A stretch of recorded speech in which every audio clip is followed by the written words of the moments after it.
সমুদ্রের মধ্যে জাহাজ ডুবে গেল। পুরা জাহাজে হাজার হাজার যাত্রী সবাই মরে গেল। এমন সময়ে একজন প্রেগনেন্ট গর্ভবতী মহিলা সাগরের পানির মধ্যে তার ব্যথা শুরু হয়েছে, ডেলিভারির পেইন শুরু হয়েছে। এই মহিলা ডেলিভারির পেইন শুরু হওয়ার পরে বেঁচে থাকবার মতো কোনো জিনিস নাই সাগরে। হঠাৎ করে তার চোখের সামনে দেখে এক টুকরা কাঠ ভেসে যায়। আমি 1 মিনিটে বোঝাবার জন্য বলতে চাই, রব কি করতে পারেন, কতটুকু ক্ষমতা রাখেন। কাঠ ভেসে যাচ্ছে, কাঠ ধরে মহিলা ওখানে উঠল, অথবা তার ডেলিভারি হলো, বাচ্চাকে ওখানে বসাইয়া দিল। আল্লাহ পাক আজরাইলকে বলছেন, আজরাইল যাও। আজরাইল বলছেন, পৃথিবীতে আমার বহুত কষ্ট হয়েছে কিছু কাজ করতে, আমার দরদ লেগেছে কিছু কাজ করতে। এর একটা হলো, ওই দিন আল্লাহ বললেন যাও, ডেলিভারির পরে বাচ্চার শরীরে কোনো নাপাকি লেগে আছে, কান্না করতেছে। আল্লাহ বলছেন, আজরাইল এই মুহূর্তে তুমি এই মহিলার জান কবজ করো। আমার বড় ব্যথা লাগলো। আল্লাহর কাছে বলেছি, আল্লাহ এটা কেমন দয়া, কেমন মায়া, কেমন জিনিস। আল্লাহ বললেন, আমার আইন, আমার সিদ্ধ, আমার কথা, আমার ফয়সালা, আমার ইনসাফ আমি বুঝি। তোমাকে বলেছি জান কবজ করো। জান কবজ করে ফেললেন। এই বাচ্চাটাকে কাঠের উপরে বাঁচাইয়া রাখলেন। বাঁচানোর ব্যাখ্যা অনেক লম্বা, 3-4টা রাওয়ায়াত। কেউ বলেছেন, যেই সিংহ, যেই বাঘ, যেই সিংহ, যেই বাঘ মানুষকে দেখলে মেরে ফেলে, কোন ইতিহাসে পাওয়া যায় কোন সিংহ, কোন বাঘ তাকে দুধ পান করাইয়া বড় করেছে। আর সহিহ রিওয়ায়াতে পাওয়া যায়, জিব্রাইল একটা আঙ্গুল থেকে দুধ আর একটা আঙ্গুল থেকে মধু পান করে এটাকে বড় করছেন। এটা বড় হলো। এক পর্যায়ে একদিন আজরাইলকে আল্লাহ বলেন, আজরাইল যা, দুনিয়ার জমিনে আমার নামে আরেকজন জান্নাত বানাইছে, তার নাম সাদ্দাদ। জান্নাত বানাইছে, সে জান্নাতে প্রবেশ করতে চায়। আজরাইল দৌড়ে আসলেন, এসে দেখলেন তার বানানো তৈরি গেটের কাছাকাছি পৌঁছে যায়। ইতিহাসের কথা, 1 পা নিচে নামানো, 1 পা উপরে নামবে, গোড়া থেকে নামবে। আজরাইল থামাইয়া দিলেন। থামানোর ঘটনা আপনারা জানেন, সেটা আমি বলবো না। আজরাইল থামাইয়া দিলেন, তাকে মেরে ফেলবেন। তাকাইয়া দেখেন সময় এখনো বাকি আছে, 2-4 মিনিট বাকি আছে। সাদ্দাত বলছে, আমি নাফরমানির কারণে আমাকে আল্লাহর জান্নাত থেকে বিতাড়িত করে দিয়েছেন, আমি তৈরি করেছি, আমাকে ঢুকতে দেন। আজরাইল বলেন, এই দিন আমার একটু কষ্ট লাগলো। আহারে, আল্লাহ তাকে জান্নাত থেকে বের করে দিয়েছেন, কিন্তু নিজের তৈরি একটা বাড়ি বানালো, কষ্ট করে ঢুকতে পারলো না। আল্লাহ বুঝাতে চাইলেন আজরাইলকে, পরে বলেন, আজরাইল তোমার 2 দিন যেই ব্যক্তিকে নিয়ে কষ্ট হয়েছে সে একই ব্যক্তি। পানিতে যাকে বাঁচালেন সেও সাদ্দাত, আর এখন যাকে মারবার জন্য পাঠালাম সেও সাদ্দাত।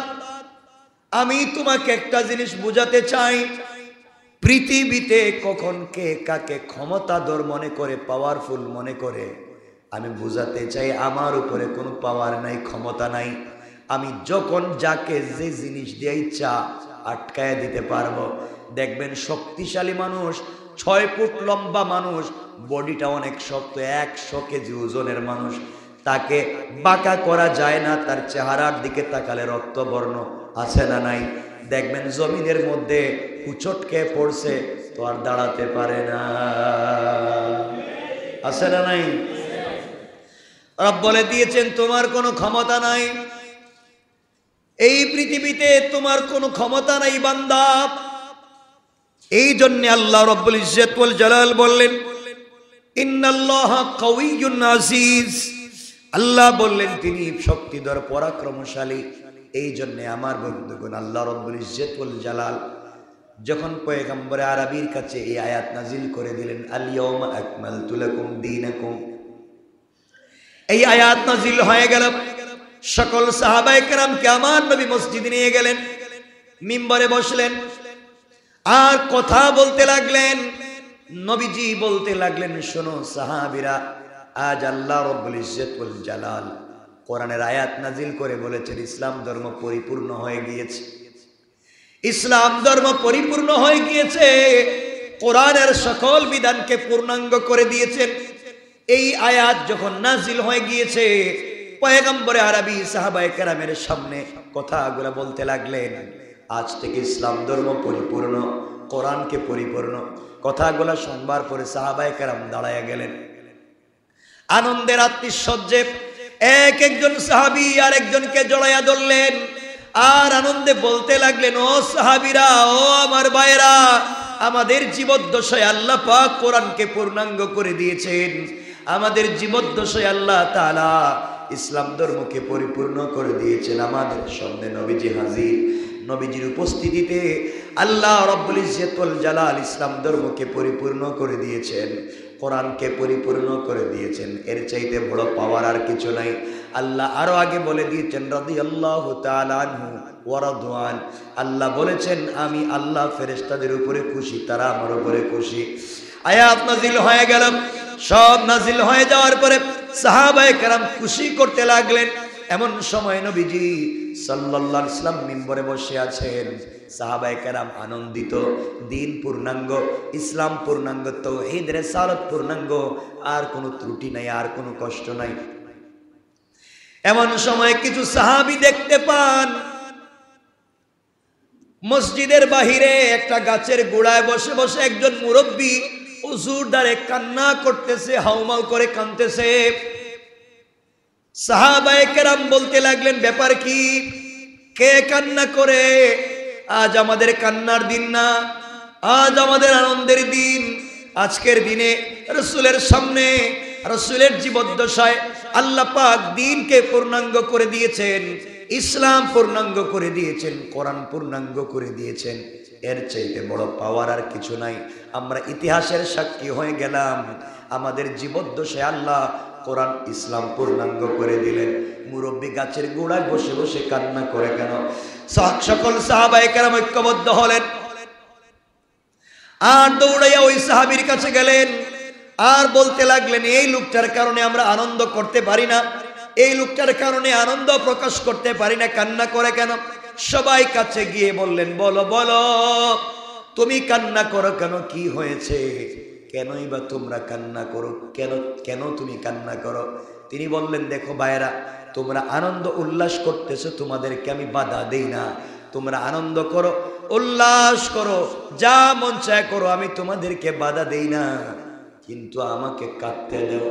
আমার কান্নায় তোমরা বাধা দিও না, আমাকে আর একটু বেশি কাঁদতে দাও। সাহাবায়ে কেরাম বললেন, হবে না, আমরা আনন্দ করি, তুমি আমাদের সঙ্গে আনন্দ করতে হবে। আর তেমন কি ঘটে গিয়েছে আজকে? যদি কান্নার কোনো কারণ থাকে, আমরাও কাঁদবো, আমরাও কান্না করব, আমরা আনন্দ করব না। জানতে চাই, বলো না তুমি কেন কান্না করো?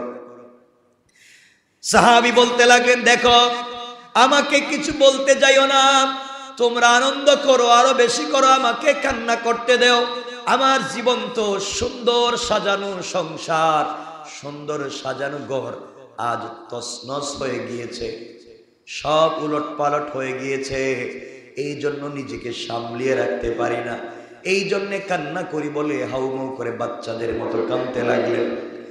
সাহাবায়ে কেরাম বললেন, কান্নার কারণ কি বলো? অনেক পীড়াপিড়ির পরে বৃদ্ধ সাহাবী ডাক দিয়ে বললেন, ও সাহাবীরা শোনো, আজ আল্লাহ কোরআনের আয়াত নাজিল করে বলে দিয়েছেন, আল ইয়াউমা আকমালতু লাকুম দীনাকুম ওয়া আতমামতু আলাইকুম নি'মাতি ওয়া রাদিতু লাকুমুল ইসলাম দীনা।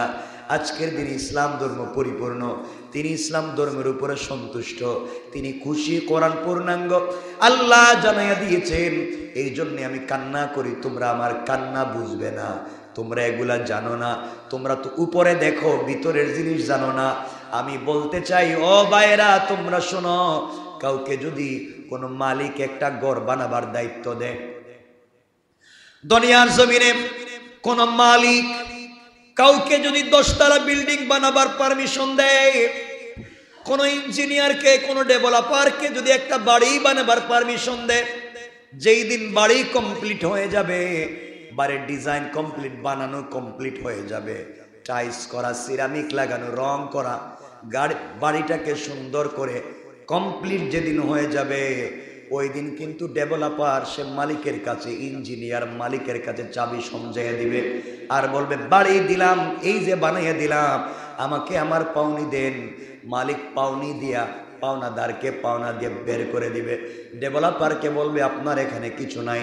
যে বানালো ইঞ্জিনিয়ার মিস্ত্রি তাদেরকে বলবে আপনারও এখানে কিছু নাই, সবাই চলে যান, বাড়ি আমার, এখন আপনার কাজ শেষ, আপনি চলে যান। ও সাহাবীরা, আজকে আমার কষ্টের দিন, আজ আমার কান্নার দিন। আল্লাহ নবীজিকে পৃথিবীতে প্রেরণ করেছিলেন ইসলাম ধর্মকে পরিপূর্ণ করবার জন্যে। আল্লাহ নবীজিকে পৃথিবীতে প্রেরণ করেছেন এই জাতির কল্যাণের জন্যে। আজ আল্লাহ জানাইয়া দিয়েছেন ইসলাম ধর্ম পরিপূর্ণ। নবীজির কাছে যে কোরআন দিয়েছেন আল্লাহ বলছেন পরিপূর্ণ। আল্লাহ বলেছেন তিনি খুশি। আমার মন বলতেছে ইসলাম যদি পরিপূর্ণ হয়ে যায়, কোরআন যদি পরিপূর্ণ হয়ে যায়, যার মাধ্যমে আল্লাহ পরিপূর্ণ করেছেন, আমার মন বলতেছে তাকে আর দুনিয়ায় রাখবেন না। আল্লাহর নবীজিকে দুনিয়ার জমিনে রাখবেন না, কারণ যার জন্য দিন পরিপূর্ণ করলেন, যার মাধ্যমে দিন পরিপূর্ণ করলেন, যার কাছে কোরআন দিলেন, কোরআন যদি পূর্ণাঙ্গ হয়ে যায়, দিন যদি পরিপূর্ণ হয়ে যায়, নবীজির দাওয়াতের প্রয়োজন নাই। আমার মন বলছে আহারে, এই কথার মাধ্যমে কি আল্লাহ তাআলা আমার কাছ থেকে, আমাদের কাছ থেকে রাসূলকে নিয়ে নিচ্ছে। এই জন্য আমরা কান্দি। সকল সাহাবায়ে কেরাম বললেন ভাইরে, তা যদি সত্য হয়, নবীজি তো এমন কোনো কথা বলেন নাই, চলো আমরা সকলে মিলে নবীজির কাছে যাই। সকল সাহাবায়ে কেরাম মিলে নবীজির কাছে গেলেন। যাওয়ার পরে ডাক দিয়া বলতে লাগলেন ইয়া রাসূলুল্লাহি, ইয়া হাবিবাল্লাহ, পয়গম্বরে আরবি, আপনার কাছে আমরা জানতে চাই, আপনি নাকি বলেছেন পৃথিবীতে আর থাকবেন না, আপনি দুনিয়ার জমিন থেকে বিদায় নেবেন। নবীজি বললেন এমন কথা আমি বলি নাই, কে বলেছে তোমাদেরকে? সাহাবায়ে কেরাম বলতে লাগলেন ইয়া রাসূলুল্লাহ, আপনি বলেন, আপনি মাথা উঠান, আপনি বলেন, আপনি নাকি পৃথিবীতে আর থাকবেন না, এমন কোন কথা কি আল্লাহ বলেছেন? নবীজি বললেন কে বলেছে, আমি তো এই কথা বলি নাই। সকল সাহাবায়ে কেরাম বললেন ইয়া রাসূলুল্লাহ, এই যে গাছের গোড়ায় বসে বসে একজন বৃদ্ধ লোক কান্না করে, সে আমাদেরকে বলেছে, ও কান্না করে আমাদেরকে বলেছে আজকের পরে নাকি আপনি বেশি দিন পৃথিবীতে থাকবেন না। নবীজি মাথা উঠালেন, মসজিদ থেকে বের হলেন, আর তাকাইয়া দেখেন গাছের গোড়ায় যে বৃদ্ধ লোকটা কান্না করতেছে, তিনি আর কেউ না, নবীজির কলিজার টুকরা পাগল সাহাবী, যার নাম হযরতে আবু বকর। নবীজি কান্না করলেন আর দৌড়াইয়া গিয়ে আবু বকরকে জড়াইয়া কান্না করে বললেন, আবু বকর, আমার কথা তো কেউ বুঝে না, আমার কথার ব্যাখ্যা কেউ বুঝতে পারে না, কেন তুমি সবাইকে বুঝাইয়া দিয়েছো? আবু বকর এমন জিনিসের নাম, নবীজি কি বলতে চাইলেন তা পর্যন্ত বুঝে ফেললেন। নবীজি কাঁদলেন আর বললেন, আল্লাহ, আমি আমার আবু বকরকে দুনিয়ার জমিনে রেখে যাই, আমি আল্লাহ পৃথিবীতে থাকবো না বেশি দিন, এটা আমি বুঝে ফেলেছি, আমি আমার আবু বকরকে দুনিয়ার জমিনে রেখে যাই, ইন্তেকালের পরে সকলের একজন বন্ধু হবে, জান্নাতে তুমি আমার বন্ধু আবু বকরকে বানাইয়া দাও। আল্লাহু আকবার বলেন। এজন্য আমার বন্ধুগণ, রহস্য বুঝা লাগবে। কোরআনে কারিমে আল্লাহ রব্বুল ইজ্জত ওয়াল জালাল রহস্য করে বলতে লাগলেন, এই কোরআন আমি নাজিল করেছি, এই কোরআনে হিকমত আমি দিয়েছি, এই কোরআনে নীতিমালা আমি দিয়েছি, এই কোরআনে ইনসাফ আমি দিয়েছি, মিজান আমি কায়েম করে দিয়েছি। সুতরাং পৃথিবীতে চলার পথে তোমার ব্যক্তি জীবন থেকে নিয়ে পার্লামেন্ট পর্যন্ত, জাতিসংঘ পর্যন্ত যত ইনসাফ প্রয়োজন হবে, যত ন্যায় নীতির প্রয়োজন হবে, কোনো জিনিস দিয়ে প্রতিষ্ঠা করা যাবে না। প্রতিষ্ঠা করতে একমাত্র কেবলমাত্র লাগবে আল কোরআন। ঠিক না? এজন্যে আমরা কোরআন মানবো ইনশাআল্লাহ। বলেন ইনশাআল্লাহ। শুধু পড়বো না বুঝবো? বলেন পড়বো না বুঝবো? বলেন সবাই, পড়বো না বুঝবো? শুধু পড়লে হবে? পড়লে তো সওয়াব হইবে। সারাদিন কোরআন পড়ে, সুদ খায়, ঘুষ খায়, ব্যভিচার করে, শয়তানি করে, নাফরমানি করে। শুধু কোরআন পড়লে হবে না, তাদের কাছে দিন বুঝিয়ে দিতে হবে। বলেন, রাসূল পাক কি কোরআন শুধু পড়তেন না বুঝিয়ে দিতেন? সাহাবায়ে কেরাম শুধু পড়তেন না দিন বুঝিয়ে দিতেন? মানুষ যখন দিন বুঝবে তখন দলে দলে দিন শিখবে। ঠিক আছে না ইনশাআল্লাহ? এজন্য আমরা দিন বুঝিয়ে দিব। আল্লাহ আমাদেরকে কবুল করুক। সকলে পড়েন আমিন। আর জোরে আওয়াজ করে পড়েন আমিন। এজন্য রব বলেছেন এই জায়গার ভিতরে, যারা আমি আল্লাহকে মানবে, এর আয়াতের শেষ দিকে এসে আল্লাহ রাব্বুল ইজ্জত ওয়াল জালাল বললেন, ইয়া আইয়ুহাল্লাযীনা আমানুত্তাকুল্লাহ ওয়া আমিনু বিরাসূলিহি ইউতিকুম কিফলাইন মির রাহমাতি। আল্লাহ রাব্বুল ইজ্জত ওয়াল জালাল বললেন, মুমিনগণ তোমরা আল্লাহকে ভয় করো, তার রাসূলের প্রতি বিশ্বাস স্থাপন করো, তিনি নিজ অনুগ্রহের দ্বিগুণ অংশ তোমাদেরকে দিবেন। সুবহানাল্লাহ বললেন না? আল্লাহ বলছেন তোমরা আমি আল্লাহকে ভয় করো এবং আমার রাসূলের প্রতি বিশ্বাস স্থাপন করো, তোমাদের চাওয়ার চাইতে 2 গুণ বেশি আমি আল্লাহ দিয়ে দেব। তাইলে আমাদের কাজ ভয় করব কাকে? সবাই বলেন শুধু নামাজে? নামাজে ভয় করব কারে? বলেন, নামাজে ভয় করব কাকে? আর দোকানে মালিক রে? না, আল্লাহর ভয় নেই। আল্লাহর ভয় দোকানে থাকলে 2 নম্বরই হয়ে গেল। আল্লাহর ভয় ব্যবসায় থাকলে 2 নম্বরই হয়ে গেল। এজন্য আমরা আল্লাহকে ভয় করব মসজিদে, আল্লাহকে ভয় করব সকল জায়গায়। আল্লাহর ভয় যদি মানুষের ভিতরে ঢুকে যায়, এই মানুষ অন্যায় করতে পারে? বলেন পারে? মিথ্যা কথা বলতে যাচ্ছে, মনে পড়ে গেছে কেউ শুনতেছেন, আল্লাহ শুনতেছেন, মিথ্যা বন্ধ হয়ে যাবে। অন্যায় চুরি করতে গিয়েছে, আল্লাহ দেখতেছেন, কেউ দেখতেছে না, চুরি বন্ধ হয়ে যাবে। এই জন্যে দুনিয়ার জমিনে আল্লাহর ভয় যদি মানুষের ভিতরে ঢুকে যায়, এই মানুষ দুনিয়ার জমিনে কোনোদিন নাফরমানি করতে পারে না।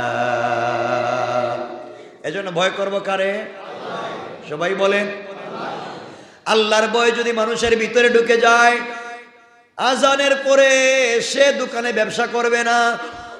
আল্লাহর ভয় যদি মানুষের ভিতরে ঢুকে যায়, ওই বেচারা নামাজে না গিয়ে দোকানে বসে আড্ডা দিবে না। ঠিক না বলেন? এজন্য আমরা ভয় করা লাগবে কাকে? সবাই বলেন। এরপরে আমি আমার প্রতিবেশীকে দ্বীনের দাওয়াত দেব, আমার আশেপাশে যারা আছে তাদের কাছে দ্বীনের দাওয়াত দেব। মানুষের সাথে খারাপ আচরণ করব না, মানুষকে কটু কথা বলবো না, মানুষের চরিত্র নিয়ে কথা বলবো না। আল্লাহ বলছেন, বান্দারে তুমি যদি দুনিয়ার জমিনে একজনের দোষ গোপন করো, কিয়ামতের দিনে আমি আল্লাহ তোমার দোষগুলো গোপন করে রাখবো। সুবহানাল্লাহ। এই জন্য দুনিয়ার জমিনে চলার পথে আমরা ভয় করব কারে? সবাই বলেন, ভয় করব কারে? আল্লাহকে ভয় করার অর্থ কি? কথা বলেন। সবাই আমরা বলি আল্লাহরে ভয় করি, আল্লাহরে ভয় করি, সবাই দিলে দিলে মনে মনে বলি আল্লাহরে ভয় করি। আল্লাহরে যদি ভয় করি, তাহলে রিক্সাওয়ালার সাথে খারাপ ব্যবহার করে কে? 2 টাকা বেশি চায় রিক্সাওয়ালা। রিক্সাওয়ালার সাথে খারাপ ব্যবহার করে কে? আপনি আমি যদি আল্লাহকে ভয় করি, ব্যবসা বাণিজ্যের মধ্যে 6-9 করে কে? মনে রাখবেন, আল্লাহর ওয়াস্তে আমরা যদি আল্লাহকে ভয়ের কথা বলে অন্যায় করি, আল্লাহ রাব্বুল ইজ্জত ওয়াল জালাল বলবেন, বান্দারে তোমার জবানে আর তোমার দিলে কোনো মিল নাই। যার জবানে আর দিলে কোনো মিল নাই, তার নাম কি? কিছু কইলেন না? যার জবানে আর দিলে মিল নাই, তার নাম? সবাই বলেন। কেমনে চিনবেন? শুধু একটা নাম, মুনাফিকের আলামত আছে 21টা। কয়টা? 21টা বললে, এখন যদি বলতে যাই সবাই কোন হুজুর এটা জানলো কেমনে? দেখবেন আমার ভিতরে আছে, আপনার ভিতরে আছে, সবার ভিতরে। কি রে এটা হইলো কেমনে? এজন্যে আমি আপনাদেরকে বলছি, ও ভাই, আপনি কোন ধর্মের আমি জানতে চাই না। আপনি হিন্দু ধর্মের লোক কিনা, আপনি বৌদ্ধ ধর্মের লোক কিনা, আপনি ইহুদি খ্রিস্টান কিনা, আপনি মুসলমান কিনা, আমি জানতে চাই না। আপনি যা মন চায় করেন, আল্লাহরে ভালো করে চিনে কবরে যাইয়েন। আমি আপনাদের কাছে একটা কথা বলতে চাই, শুধুমাত্র আল্লাহর ওয়াস্তে মুনাফিক হইয়েন না। কারণ মুনাফিকেরা জাহান্নামের উপরে থাকবে না নিচে? সবাই বলেন। কোরআনের কোন জায়গায় বলা নাই যে ইহুদিরা জাহান্নামের অমন জায়গায় থাকবে, খ্রিস্টানের অমন জায়গায়। আল্লাহ বলেছেন, ইন্নাল মুনাফিকিনা ফিদ দারকিল আসফালি মিনান নার।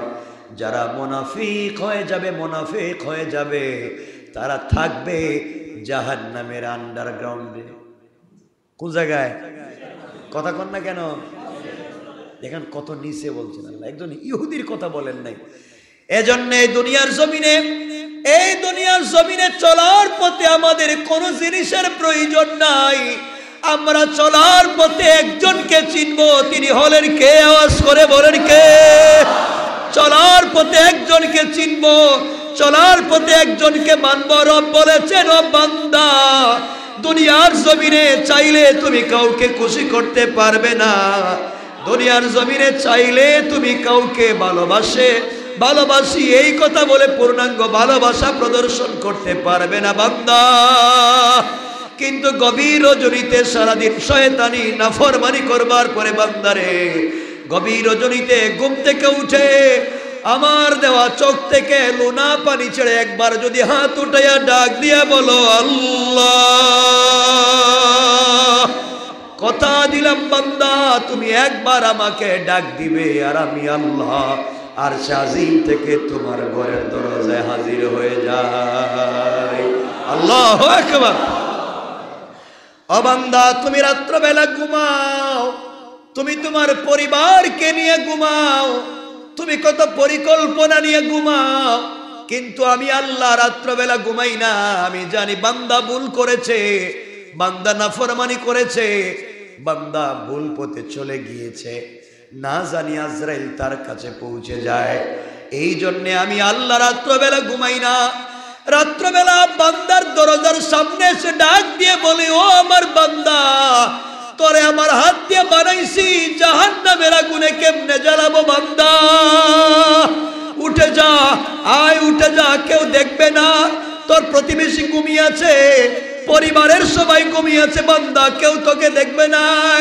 আমার কাছে আয়, দিলের কথা কাউকে বলতে পারিস না, মনের ব্যথা কাউকে বলা যায় না বান্দা, চুপি চুপি আমার কাছে বলবে, কেউ শুনবে না।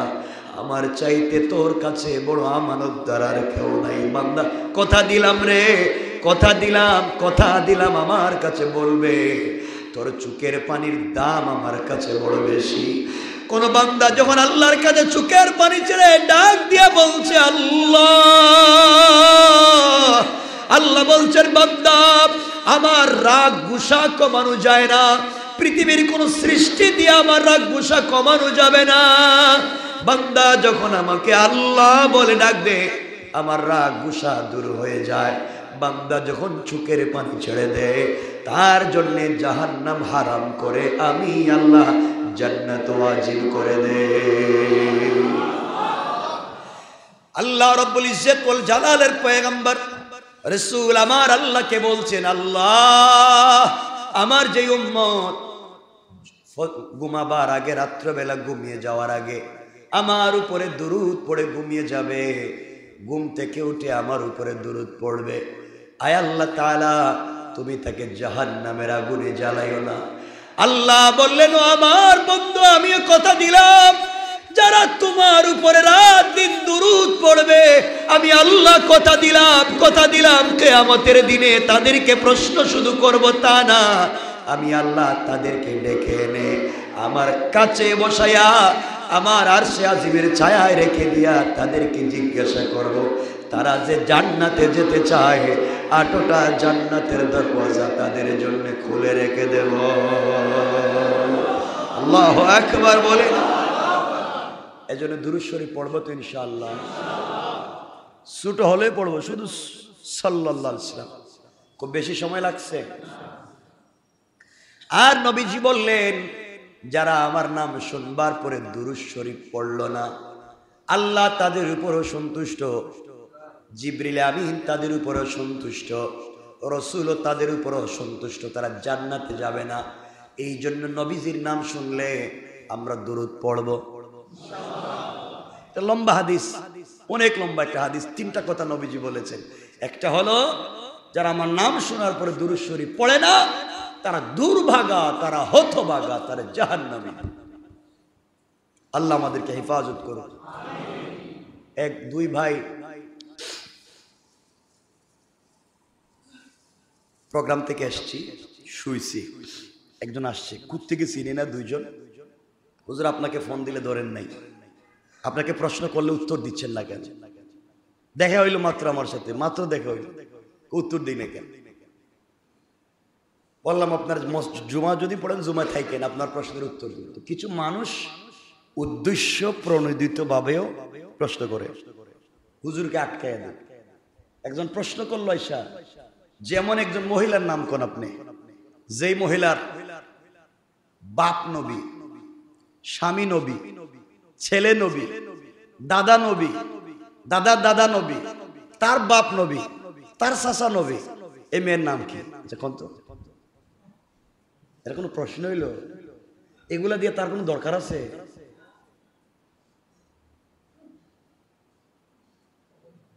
এর পরেও হয়তো তার দরকার আছে। আল্লাহ কি কথা জিগাইব কিয়ামতের দিন? বলেন, আপনারা বলেন, এই প্রশ্ন কি আল্লাহ করবে? করবে না, কিন্তু বেচারা আমারে করছে। এজন্য সহজ করে আপনাদেরকে বলছি, এই প্রশ্ন, দুটা প্রশ্ন করছি। আরেকটা প্রশ্ন হলো, ফেরাউনের দাদির নাম কি? ওটা আমার দরকার তো না, নিজের দাদির নামই হে জানে না, ফেরাউনের দাদির নামের দরকার। কেউ যদি আমার এসে বলতো, হুজুর কি আমল করলে শর্টকাট জান্নাতে যাওয়া যায়, একটু বলেন না। কি আমল করলে রাসূলে পাককে রাত্রবেলা স্বপ্নে দেখা যায়, সেটা বলেন। এই কথা কেউ বলে না। এই জিগায় এই ফেরাউনের দাদির নাম। সুতরাং পৃথিবীতে একজন মহিলা আছেন, সত্যিকার অর্থে আছেন, যিনি পিতা নবী, স্বামী নবী, ছেলে নবী, দাদা নবী, দাদার ভাই নবী, পরদাদা নবী, সব নবী। এই মহিলার নাম হচ্ছে সাইয়্যিদা লাইয়া বিনতে ইয়াকুব। আবারও বলছি, এই মহিলার নাম সাইয়্যিদা লাইয়া বিনতে ইয়াকুব, যাকে আপনি রহিমা নামে চিনেন, যার নাম আপনারা রহিমা নামে চিনেন, যার বাবা ইয়াকুব আলাইহিস সালাতু ওয়াস সালাম, যার স্বামী আইয়ুব আলাইহিস সালাতু ওয়াস সালাম, যার ভাই ইউসুফ আলাইহিস সালাতু ওয়াস সালাম, যার ছেলে জুলফিকার আলাইহিস সালাতু ওয়াস সালাম, যার দাদা ইসহাক আলাইহিস সালাতু ওয়াস সালাম, দাদার ভাই ইসমাইল আলাইহিস সালাতু ওয়াস সালাম, পর দাদা ইব্রাহিম খলিলুল্লাহ আলাইহিস সালাতু ওয়াস সালাম। আল্লাহু আকবার। ঠিক আছে, বলে দিয়েন যদি এখানে থাকেন। আর এইগুলো প্রশ্ন আমার কাছে নিয়ে যাবেন না। প্রশ্ন করবেন কোরআনের কোন আয়াতে কি আমল করলে জান্নাতে যাওয়া যায়। আল্লাহ আমাদের সবাইকে কবুল করুক।